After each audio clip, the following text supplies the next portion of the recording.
सुप्रभात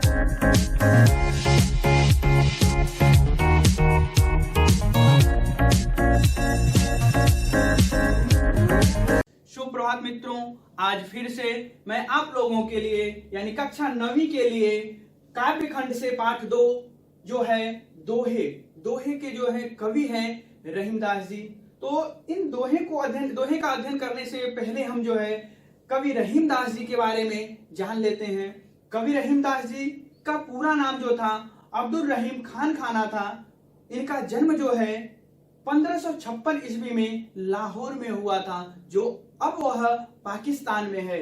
इनकी जो भाषा थी वह अरबी, फारसी, हिंदी और संस्कृत, इन चारों भाषाओं के यह जानकार थे। इनकी काव्य का जो मुख्य रूप था वह श्रृंगार, नीति और भक्ति परक दोहे इनके थे, जिसमें से नीति परक दोहे जो है वह बहुत ही प्रचलित थे। और इनकी कुछ रचनाएं हैं, ये रहीम सतसई, श्रृंगार सतसई, रहीम रत्नावली, बरवे इत्यादि। यह इन्होंने जो है अनेक रचनाएं भी की, जिसमें से नीति परक दोहे जो हैं वह सबसे अधिक प्रचलित हैं। इस तरह से इनकी मृत्यु जो है 1626 में हो गई। तो अब इनके जीवन परिचय जानने के बाद, इनके जीवन के बारे में जानने के बाद अब हम चलते हैं दोहे जो हैं, रहीमदास की जो दोहे हैं उनके बारे में अध्ययन कर लेते हैं। रहीमन धागा प्रेम का मत तोड़ो चटकाए, टूटे से फिर ना जुटे जो मिले गांठ परी जाए। रहीमन निजमन की विथा मन ही राखो कोय, सूर्य अजलई हैं लोग सब बांट न ले हैं कोय। एक साध है सब सद है, सब साध है सब जाए, रहीमन मूल ही सींचबो फूले फले अघाए। चित्रकूट में रवि रहे रहीमन अवध नरेश, जहां पर विपदा पड़त है सो आवत यह देश।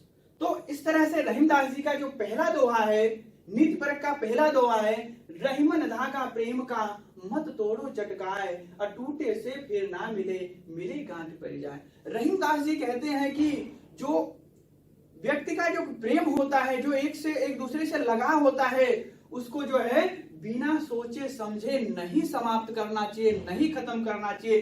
क्योंकि यदि एक दूसरे व्यक्ति के बीच का जो लगाव यदि समाप्त हो जाएगा एक बार, तो फिर पहले जैसा प्रेम जो है दोबारा फिर नहीं रह जाएगा। उन्होंने धागे का उदाहरण देकर के, जैसे धागे को हम एक बार बीच से तोड़ देते हैं तो वह फिर यदि उसको हम जोड़ते हैं तो बीच में क्या पड़ जाती है, गांठ पड़ जाती है। इसी तरह से जो है प्रेम को भी बिना सोचे समझे नहीं समाप्त करना चाहिए, नहीं तोड़ना चाहिए। यदि हम एक बार तोड़ देंगे उसको बिना सोचे समझे, तो फिर पहले जैसा वह नहीं रह जाएगा, बीच में दरार पड़ जाएगी, वह प्रेम फिर से वापस नहीं आ सकता है। अगला दोहा है, रहीमन निज मन की विथा मन ही राखो गोय, सुनि अटलई हैं लोग सब बांट न ले हैं कोय। रहीमदास जी कहते हैं इस दोहे के अंतर्गत, रहीमन निज मन की विथा, रहीमदास जी कहते हैं अपने मन की विथा यानी दुख को, कष्ट को जो है मन ही राखो गोय, यानी मन के अंदर ही, गोय मतलब छिपा करके ही रखना चाहिए। सुनि अटलई हैं लोग सब बांट न ले हैं कोई। यदि हम उसको एक दूसरे से कहेंगे तो लोग सुन करके उसको जो है अटलाना यानी मजाक उड़ाएंगे, हंसी उड़ाएंगे, लेकिन उसको कोई कम नहीं कर सकता है, बांट नहीं सकता है। अगला दोहा है, एक का साध है सब सद है, और सब साध है सब जाए, रहीमन मूल ही सींचबो फूलें फलें अघाए। रहीमदास जी इस दोहे के अंतर्गत कहते हैं कि व्यक्ति को एक बार में एक ही काम शुरू करना चाहिए। यदि एक से अधिक कार्य शुरू कर देगा तो पूरा कार्य उसका समाप्त नहीं हो पाएगा। जैसे कि हम पेड़ के जड़ को सींचते हैं तो जो है उसका पूरा पौधा, फल फूल सब उससे तृप्त हो जाते हैं, न कि हम फल फूल को अलग से सींचते हैं। इस तरह से व्यक्ति को जो है एक बार में एक ही कार्य शुरू करना चाहिए, तो ही वह उसको सिद्धि मिल सकती है और समाप्ति वह उसका अच्छी तरह से समाप्त कर सकता है।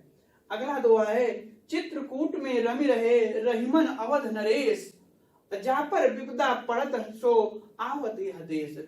कबीरदास जी कहते हैं कि चित्रकूट में रहे रहीमन अवध नरेश।